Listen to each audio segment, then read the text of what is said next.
नमस्कार दोस्तों, आप सभी का बी प्लस टीवी में स्वागत है। मैं हूं अमित बुडानिया और आप देख रहे हैं हमारा विशेष कार्यक्रम मंथन। इस कार्यक्रम का आयोजन नियमित सोमवार से शनिवार को शाम 4:30 बजे किया जाता है और इसका प्रसारण इस उद्देश्य से किया जाता है कि हम लोग सभी परीक्षाओं के संदर्भ में रणनीति तैयार करते हैं। अभी वर्तमान में जो श्रृंखला चल रही है वो IAS RS की परीक्षा के संदर्भ में चल रही है। हम कुछ विषयों पर पहले चर्चा कर चुके हैं। आज जिस विषय पर हम लोग रणनीति तैयार करने जा रहे हैं वो है इंटरनल सिक्योरिटी। हमारा ये मानना है कि अत्यधिक पढ़ने से अधिक जरूरी यह है कि हम लोग स्मार्ट तरीके से पढ़ाई करें। इसका तात्पर्य यह है कि सीमित पढ़ाई हो लेकिन संपूर्ण तरीके से उसको हम लोग एनालिसिस कर सके बेहतर रणनीति के लिए। इसके लिए जरूरी है कि विषय अनुसार रणनीति बनाई जानी चाहिए और खास कर जब हम लोग प्रशासनिक सेवाओं की बात करें तो UPSC और RS की परीक्षा में तो हर एक पहलू पर विशेष रणनीति की आवश्यकता है। इसी आज की श्रृंखला में हम लोग जिस विषय की रणनीति तैयार करने जा रहे हैं वो है इंटरनल सिक्योरिटी की, आंतरिक सुरक्षा की। जब हम लोग इंटरनल सिक्योरिटी की बात करते हैं तो ये तीन चीज़ों के लिए उपयोगी है। एक तो इसमें सबसे पहले जैसा हमने कहा था कि हमेशा हम जब भी किसी सब्जेक्ट की रणनीति तैयार करते हैं तो तीन चीज़ें हमारे दिमाग में क्लियर होनी चाहिए। एक तो सब्जेक्ट का जो महत्व है, इम्पोर्टेंस है। दूसरा जो सब्जेक्ट का सिलेबस है, और सिलेबस में मैंने हमेशा कहा है दो चीज़ें तैयार रखो। एक तो सिलेबस क्या है वो क्लियर होना चाहिए और एक उस सिलेबस को पढ़ने का अप्रोच क्या होना चाहिए, दृष्टिकोण क्या होना चाहिए।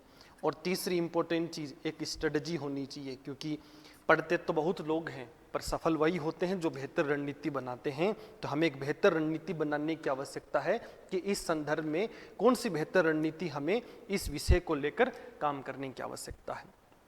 जब मैं महत्व की बात करूं तो सबसे इंपॉर्टेंट पार्ट तो यह है कि ये UPSC के सिलेबस का GS पेपर 3rd का मेंस के अंदर हिस्सा है, जो टोटल पेपर 250 नंबर का है। पर उसके अंदर लगभग 40 से 50 नंबर के जो सवाल होते हैं वो इंटरनल सिक्योरिटी के होते हैं। 40 से 50 क्वेश्चन जो होंगे, नंबर के जो सवाल होंगे वो आपके आंतरिक सुरक्षा के विषय से होंगे, इंटरनल सिक्योरिटी के संदर्भ में होंगे। यहाँ से लगभग 4 से 5 क्वेश्चन आपको देखने को मिलेंगे। और सबसे इंपॉर्टेंट चीज क्या है कि ये बहुत छोटा सिलेबस है, बहुत छोटा सिलेबस है और जितना सिलेबस है उसके हिसाब से एक मेजर मार्क्स का पोर्शन है कि अधिक नंबर कवर करता है। जैसे हम लोग इतिहास पढ़ते हैं तो एंशिएंट हिस्ट्री पढ़ना है, मेडिवल हिस्ट्री पढ़ना है, मॉडर्न पढ़ना है, वर्ल्ड पढ़ना है, आर्ट कल्चर पढ़ना है, पोस्ट इंडिपेंडेंस हिस्ट्री पढ़ना है और तब जाकर कहीं अगर हम नंबर कवर कर पाते हैं तो 80 से 90 नंबर का होता है। इतना बड़ा इतिहास पढ़ने के बाद केवल 80 नंबर का पोर्शन कवर कर पाते हैं। और जब हम यहाँ बात करें तो जितने टोटल इतिहास के विषय हैं उतने यहाँ टॉपिक हैं। ऐसे में जरूरी है कि सिलेबस छोटा है, सीमित है और नंबर का जो वेटेज है वो अधिक है। ऐसे में यदि इन विषयों पर हम लोग बारीकी से काम कर लें तो हमारी सफलता की संभावना ऑटोमेटिकली क्या हो जाती है, बढ़ जाती है। तो 40 से 50 नंबर का है और GS पेपर 3rd का मेंस के अंदर पार्ट है आपका, जिसको हम लोग टेक्नोलॉजी, इकोलॉजी, इकोनॉमी और सिक्योरिटी, डिजास्टर मैनेजमेंट का पोर्शन मानते हैं। यदि डिजास्टर मैनेजमेंट को मैं साथ ही जोड़ दूं, क्योंकि लोग उसको इंटरनल सिक्योरिटी का ही पार्ट मानते हैं, तो यदि जब जोड़ दूं तब ये सवाल जो हैं ये 60 नंबरों तक पहुंच जाते हैं। फिर भी हम लोग जिस सिक्योरिटी कॉन्सेप्ट में बात करते हैं तो ये तो इसका जो महत्व है। अब सवाल ये है कि इसका सिलेबस क्या है। तो जब हम लोग सिलेबस की बात करते हैं तो एक माइनर सा सिलेबस है जो हमें यहाँ तैयार करना है। पहला तो ये है कि बेसिक कॉन्सेप्ट्स ऑफ सिक्योरिटी, सुरक्षा के कुछ आयाम होते हैं, जैसे आंतरिक सुरक्षा, बाहरी सुरक्षा, कौन सा मंत्रालय संभालता है, क्या मॉड्यूल होते हैं, क्या थ्रेट होते हैं, इस तरीके की चीज़ों को। एक बीच में मैं आपको ये स्पष्ट करना चाहता हूँ कि ये एक ऐसा विषय होता है जो किसी भी छात्र के एकेडमिक्स में नहीं रहा होता है। तो इसमें आपको कोई विशेष चिंतन करने की आवश्यकता नहीं है कि अकेला मुझे ही नहीं आ रहा है या नया सब कुछ मेरे लिए है। ये सबके लिए नया है। हालांकि इस पेपर में वह छात्र हमेशा आगे होता है जिसने निरंतर अखबार पढ़ा हो, जिसका इंटरेस्ट हो। और आजकल तो सिनेमा के अंदर भी अगर हम लोग देखेंगे तो एक नया ट्रेंड चला है, जितनी भी वेब सीरीज चल रही हैं, नई फिल्में उतर रही हैं, वो सब ट्रू इवेंट्स पर होती हैं। तो ये सब वही इंपॉर्टेंट इवेंट्स हैं जो नेशनल इश्यूज के थे। तो जब हम विजुअल्स के माध्यम से देखते हैं तो इसको हम लोग आसानी से देख सकते हैं। मैं भी अपनी एक सीरीज 5 मई के बाद शुरू करने जा रहा हूं, जिसमें हम लोग देश के जितने भी प्रमुख मुद्दे हैं उन सब मुद्दों पर मैं विशेष रूप से चर्चा करूंगा, क्योंकि ये सब वो मुद्दे हैं जो हम क्लासेज के दौरान नहीं पढ़ पाते हैं या टीचर नहीं बता पाते हैं, क्योंकि बहुत बड़ी घटनाएं होती हैं, सब लोग डायरेक्ट सिलेबस पढ़ाते हैं। तो मैं आपके लिए एक बड़ी सीरीज लेकर आऊँगा जिसमें देश के 50-55 मुद्दों पर मैं चर्चा करूँगा, और ये 50-55 एपिसोड के माध्यम से हम लोग हर एक टॉपिक पर चर्चा करते रहेंगे। अब जब हम लोग इस सिलेबस की बात करते हैं तो मैंने कहा कि पहला जो पोर्शन है वो तो है बेसिक कॉन्सेप्ट्स ऑफ सिक्योरिटी, सुरक्षा के जो महत्वपूर्ण सिद्धांत हैं उन पर चर्चा करना है। दूसरा जो टॉपिक हमें तैयार करना है वो है टेररिज्म का, आतंकवाद का। लेकिन जब हम भारत के दिशा में आतंकवाद की बात करते हैं तो ये टोटल 4 दिशा के अंदर है। पहला जिस आतंकवाद की हम लोग बात करते हैं उसको हम लोग कहते हैं हिंटरलैंड टेररिज्म, संपूर्ण भारत का आतंकवाद, जिसको हम लोग कहते हैं वह है हिंटरलैंड टेररिज्म, संपूर्ण भारत का आतंकवाद। और जब हम लोग दूसरे आतंकवाद की बात करते हैं तो उसको हम लोग कहते हैं जम्मू कश्मीर की मिलिटेंसी, जम्मू कश्मीर का आतंकवाद। और जहां हम लोग तीसरे आतंकवाद की बात करते हैं तो उसको हम लोग कहते हैं नक्सलिज्म, लेफ्ट विंग एक्सट्रीमिज्म भी कह सकते हैं, नक्सलवाद जिसको हम मूल रूप से कहते हैं। और एक चौथा है नॉर्थ ईस्ट इंसर्जेंसी, पूर्वोत्तर राज्यों की घुसपैठ जो है। अब इसके बाद जो तीसरा टॉपिक जिसको हम लोग कह सकते हैं जो आपको पढ़ना है वह है कम्युनल वॉयलेंस, सांप्रदायिक दंगे। फिर हमें पढ़ना है संगठित अपराध, ऑर्गेनाइज्ड क्राइम, और विशेष रूप से लिंकेज विथ टेररिज्म, आतंकवाद के संदर्भ में इसका संबंध क्या है। एक हमें पढ़ना है साइबर सिक्योरिटी, आजकल एक क्वेश्चन फिक्स यहाँ से आता है, साइबर सिक्योरिटी और इससे रिलेटेड जो लॉज हैं उन पर हमें चर्चा करनी होती है। और एक आखिरी जो हमें पढ़ना है वो है सिक्योरिटी फोर्सेस, और जो लॉज हैं, विभिन्न कानून हैं सुरक्षा के संदर्भ में, जैसे रासुका हो गया, ऊपा हो गया, NIA एक्ट हो गया, तो इस तरीके के कानून पर हमें चर्चा करनी होती है। ये इतना सा सिलेबस है, और इस सिलेबस से आपको क्या है 4 से 5 क्वेश्चन, यानी टोटल 50 नंबर का क्वेश्चन आपको यहाँ से मिलेगा इतने टॉपिकों को तैयार करने से। अब सबसे इंपॉर्टेंट चीज़ है कि हम लोग इन पर बारीकियों से चर्चा करें।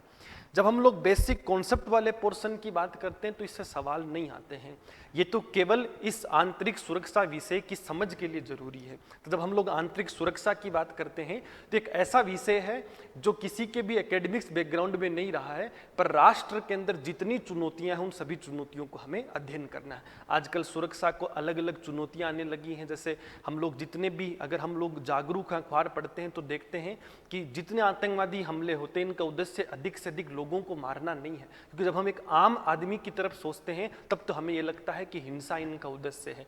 लेकिन जब हम एक प्रशासनिक अधिकारी और इस सिलेबस के हिसाब से सोचना पड़ता है तो इन सब का एक महत्वपूर्ण उद्देश्य होता है। उद्देश्य यह है कि जितने आतंकवादी हमले आप देखोगे या तो पर्यटन के स्थल पर होते हैं या आर्थिक केंद्रों पे, औद्योगिक केंद्रों पे होते हैं, इनका उद्देश्य जनसंख्या को प्रभावित करना नहीं है, इनका उद्देश्य अर्थव्यवस्था को प्रभावित करना है, हमारी सामरिक चुनौतियों को बढ़ाने के लिए, हमारी सामरिक सुरक्षा के लिए चुनौती उत्पन्न करने का है। इसलिए हमें यह पता होना चाहिए कि आंतरिक सुरक्षा को किन आयाम में खतरा है। एक बम धमाके में 22 लोग मारे गए, वो ज्यादा खतरा है कि उस धमाके से पूरे देश में डर पैदा हुआ, निवेश की कमी हुई, पर्यटन की कमी हुई, वो ज्यादा इंपॉर्टेंट है। इन सभी आयामों को समझने के लिए हमें सिद्धांत समझने पड़ेंगे। तो ये पहला जो यूनिट है वो तो केवल हमें इस विषय का विश्लेषण देता है, एक समझ हमारे अंदर विकसित करता है, ताकि हम इस राष्ट्र की सुरक्षा के सिद्धांत, उनके जुड़ी समस्याएं समझ सकें और उनके बाद अपने विचार रखकर उन समस्याओं का समाधान करने में क्या हो जाए, सक्षम। अगली चीज जब मैं बात करता हूं तो दूसरा जो इंपॉर्टेंट कॉन्सेप्ट है वो है टेररिज्म का, आतंकवाद का। और आतंकवाद के संदर्भ में संपूर्ण भारत का आतंकवाद है, जम्मू कश्मीर का आतंकवाद है, नक्सलवाद है और पूर्वोत्तर राज्यों का आतंकवाद है। तो जब मैं बात करूं संपूर्ण भारत के, अभी जैसे जम्मू कश्मीर का, अगर इन 4 में बात करूं तो पूर्वोत्तर राज्य वाला सवालों में नहीं आता है, क्योंकि ऑलमोस्ट ये खत्म हो चुका है। दूसरी तरफ बात करूं तो नक्सलिज्म अभी भी बहुत भारी मात्रा में, एक तरीके से कह सकता हूं कि प्रभुत्व रखता है इन 4 की तुलना में। तो इससे सवाल आपका बन जाता है। तो एक क्वेश्चन तो लगभग 100% श्योर होता है कि जिससे जुड़ा होता है वो है नक्सलवाद से।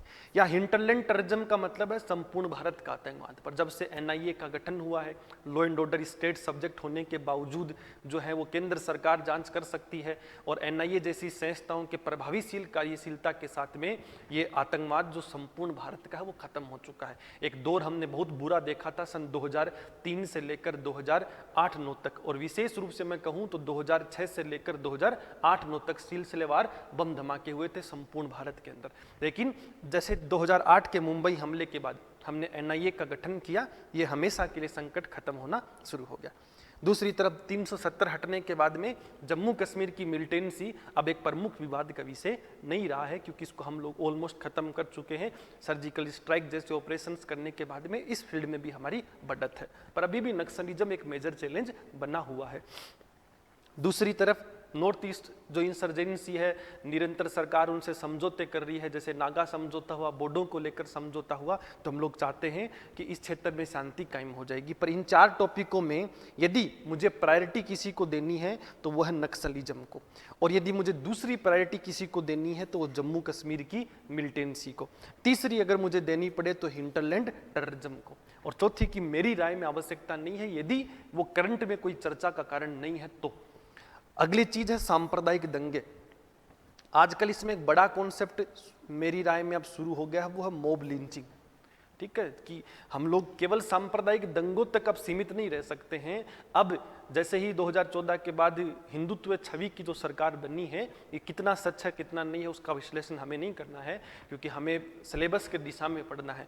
पर एक घटना जरूर ऐसा है कि ये मॉब लिंचिंग जो है वो दिन प्रतिदिन बढ़ रही है, जो एक धार्मिक रूप ले रही है, तो ये अपने आप में एक संकट का विषय है। तो मॉब लिंचिंग से जुड़ा सवाल आ सकता है कि किसने इस तरीके के कानून बनाया, कठोर कानून की आवश्यकता है, क्या प्रावधान होने चाहिए, क्योंकि अभी आप देख रहे होंगे महाराष्ट्र के पालघर में जैसे घटना हुई है ना, 2-3 साधु संतों को उन्होंने खत्म कर दिया है, और वहाँ की प्रशासनिक व्यवस्था केवल ये कह रही है, वहाँ की कार्यपालिका मुख्यमंत्री, कि ये लोग गलतफहमी के शिकार हो गए थे, उन्हें चोर समझकर मार दिया गया। ये उचित नहीं है।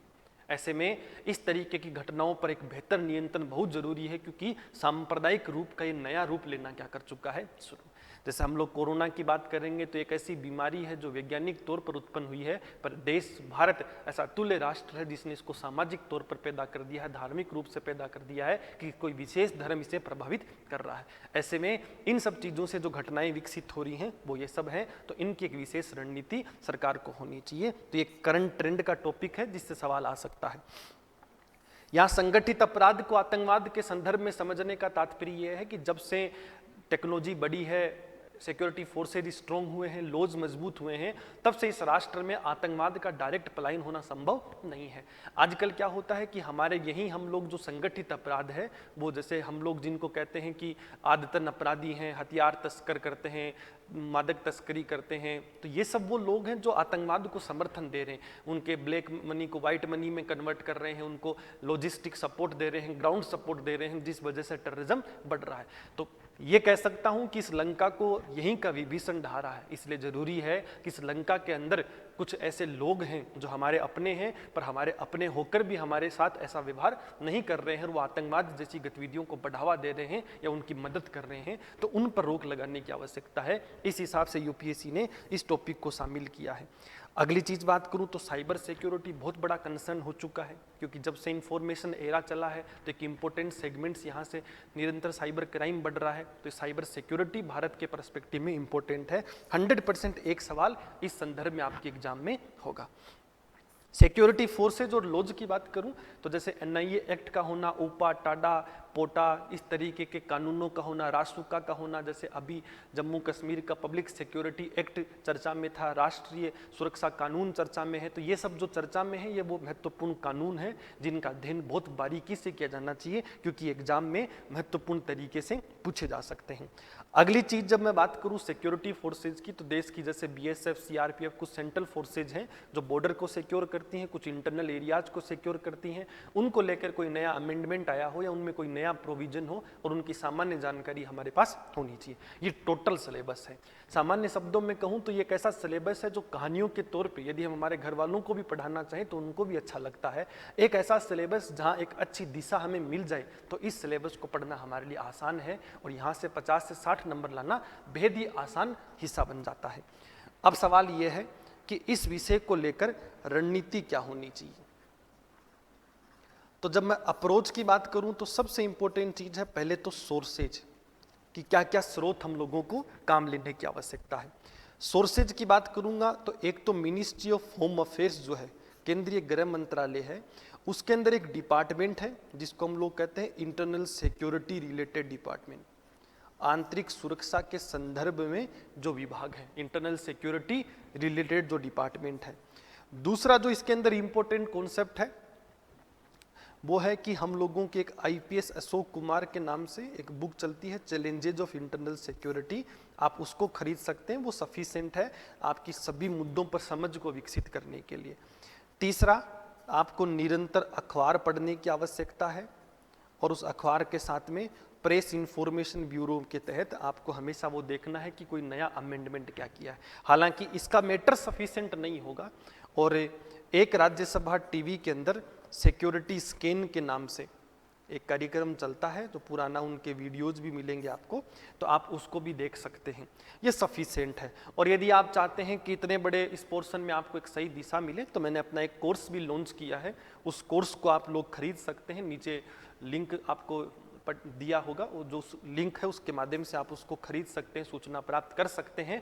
और उस कोर्स के अंदर मैंने कोशिश की है कि सारा संपूर्ण चीज़ें जो परीक्षा के संदर्भ में है उसको मैंने शामिल किया है। तो इस तरीके से अलग अलग विषयों की रणनीति को निःशुल्क तौर पर प्राप्त करने के लिए देखते रहिए AB+ TV।